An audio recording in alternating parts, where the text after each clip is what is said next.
Hey guys, welcome to the video.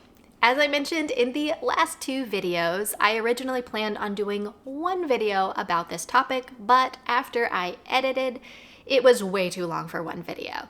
So this is the third and probably final video in this little mini series that we are doing about keeping kids safe online. And in this video, I'm going to talk about some of the practical things that my husband and I have done and are doing to try to keep our kids as safe as possible in this digital world. If you guys have found these videos helpful, I am willing to do one more video if there is enough interest for it about keeping our kids safe in the real world as well as online. So if you would like to see a fourth video about this topic, please comment down below and let me know, and I will be happy to make that video for you. Otherwise, let's go ahead and get into this video about how we are keeping our kids safe online. Now let's get into how we try to protect our kids' digital footprint online. The first thing is we don't post pictures of our kids. Like I said, other than those very first 1 day old baby pictures that we did of the first two, we never posted any other pictures online. A couple of times we had a friend who was kind of getting her photography business up, and she took pictures for us for cheap in exchange that we would be on her website as kind of examples.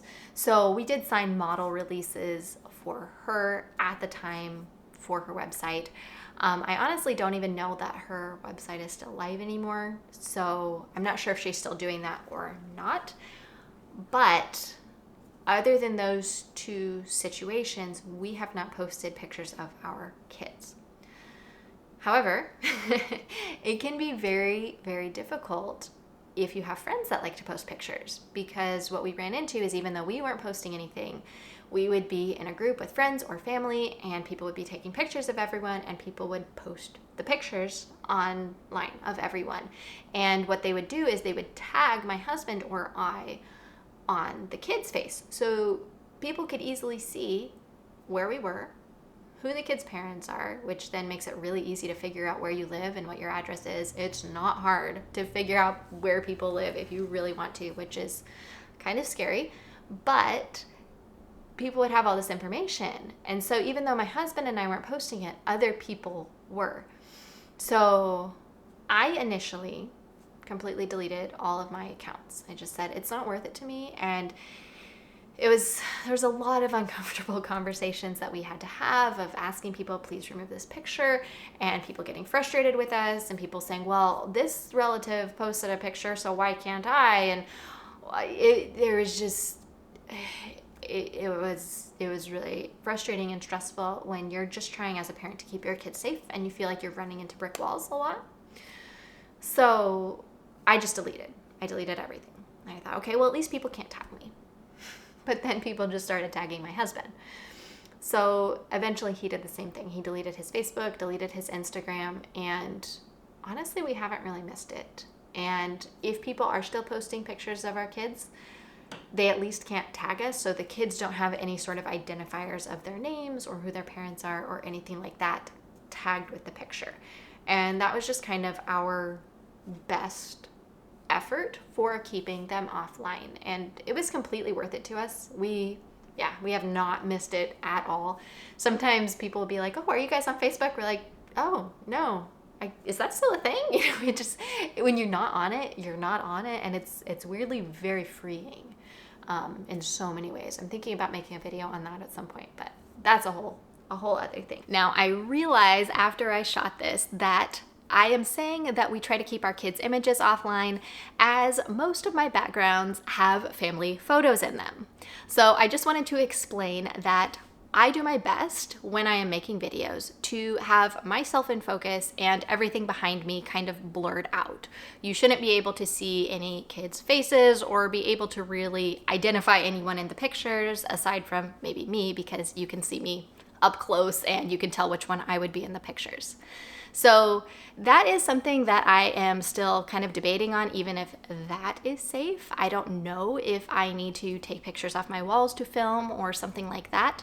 I have very few spaces in my home that don't have family pictures on them because I love pictures and I love putting them all over my house. So just about every wall has some pictures on them of my family. But yes, I figure somebody in the comments is going to say, how can you be so hypocritical? You have pictures of your kids behind you. But I do my best to have the camera setting so that it's only focusing on the foreground where I am at, and everything else is blurred enough that people aren't recognizable. So if you guys have other ideas though for things like that, please let me know, because yeah, at this point I don't have a place that is a studio. I just film in my house, but at some point maybe I will be able to do that and have a background that is not family pictures. So yeah, I am aware that that may look a little bit hypocritical, but I am hopefully still not showing their identities on the internet. And if I do have any videos where you can clearly see kids' faces, please let me know in the comments, because I will go back and either re-edit those or delete them or things like that, because I am really trying going forward to be even more careful than I have been in the past. So just wanted to put that out there for anyone who noticed that and thought that was a little weird. All right, back to the video. And recently, I have even started being even more careful about texting pictures, even to close friends and family. Something happened not too long ago where I received a text from somebody that I had not sent a picture to with a picture of my child. And it wasn't a big deal. It was another family member who just, said, "Oh, I saw this picture, it's so cute," and she sent it to me. But it was a really eye-opening moment for me, how far out of my hands a picture can get very quickly, even with just a text message. And I've just started being really careful, even with sending goofy pictures or funny things to family members, because again, those things can get really far out of your hands really quickly. And I just always think to myself, is this something that my kids would want everyone to see? Because when you send a text to somebody, they now own that picture. It's now on their phone. And if they want to share that picture with somebody else, they can do that. And there's nothing you can do to stop them. So that's another thing that I've recently started doing. I haven't actually talked too much with my husband about that, but I'm mainly the picture sharer anyway, with group texts and things like that with family. And yeah, I've just gotten even more careful about that recently. And if I am going to share a picture, I do check with the kids and say, do you like this picture? Is this one you'd want shared with these people?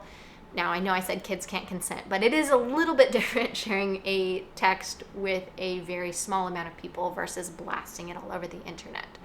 But even with that, I still have been much more careful recently than I have been in the past. And again, I just think it's one of those things, when you are sending it out there, whether it's a text or whether it's a Facebook post, you are no longer the owner.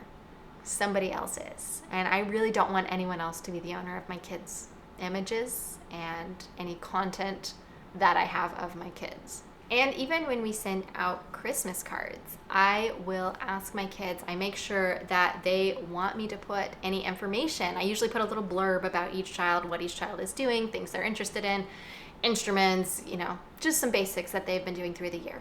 And I read through it with the kids and I'll say, is there anything you want me to put on here? Anything you want me to take away? And I also make sure they're really happy with the pictures that I put on the cards as well. Another thing we do is whenever we are taking our kids to an event that we have to sign them up for, like the camp meeting, you had to fill something out saying who their parents were, emergency contacts, and on there was a little check mark, a little checkbox that said, my child's image can be used for promotions, advertisements, and blah, blah, blah, blah, blah, blah, blah. And so I took the pen that I was using and I crossed out all of those words. I did not check the box. And I wrote, no, do not use images. And I underlined it and I made my own little checkbox and I checked that. So anytime that there's an option to opt in or opt out of using images, I will do that as well. Sometimes you can't. I mean, our kids love doing races. They love doing little kids triathlons and things like that. And anytime you're signing up online, you pretty much have to agree to the terms and conditions, which always say you can use my image for blah, blah, blah, blah, blah. So sometimes you have to. And for us, we have decided to, at this point, continue to do those things. Obviously, that will be a conversation that we have more as the AI stuff gets to be more and more prevalent and we figure out where we stand on all of that as parents. For right now, though, we are still participating in races, triathlons, things where we'll be in big groups of people where images could end up online. But I still feel like it's not as dangerous as putting it on a Facebook where people know who I am, know where I live, know who my kids are, and could potentially have a relationship with them. And now whenever we have pictures taken of us, we used a professional photographer who's a friend of a friend, and she sent me over with the paperwork a model release because she likes to use things on her website of pictures she takes. And I just emailed her back and I said, we're doing our best to keep our kids offline. Is it still possible to take pictures without signing this? And she said, oh, sure, no problem. Yeah, that's just, normally it's not a big deal for people, so I just like to have that signed and taken care of right away. Yep, totally understand. We just would like our children not to be online. So a lot of it is just about having less than comfortable conversations and being okay if people look at you kind of weird and think, ugh, that's a controlling parent, because we definitely have had some comments like that. But I would rather 100% be a controlling parent and have my kids grow up and be safe physically and also be safe digitally. Be safe from having their identities easily stolen. Be safe from having their images on child porn sites and having their images in the hands of people who would do harm with the images. So yeah, I guess if this makes me a controlling parent, then I'm okay with that. And my big goal as a parent is to keep my kids safe. Obviously, I have other goals too. I want them to be healthy. I want them to be happy. I want them to grow up to be productive members of society. But I don't think any of those other things can happen if they aren't kept safe. So we're doing our best to do that. And for everyone who has made it to the end of this video, thank you so much for sticking with me. And I would love to hear in the comments down below if you have other ideas for keeping kids safe online and in person, things that we can do. And if you guys want more videos like this, I have a lot of other things that we do to teach our kids to be safe when they are out and about in public. I would be happy to make a video like that if you guys are interested, or if you all just want me to go back to my regularly scheduled program, that's fine too. Just let me know in the comments down below. But I would love to hear other ideas that you all have so that we can all keep our kids safe together.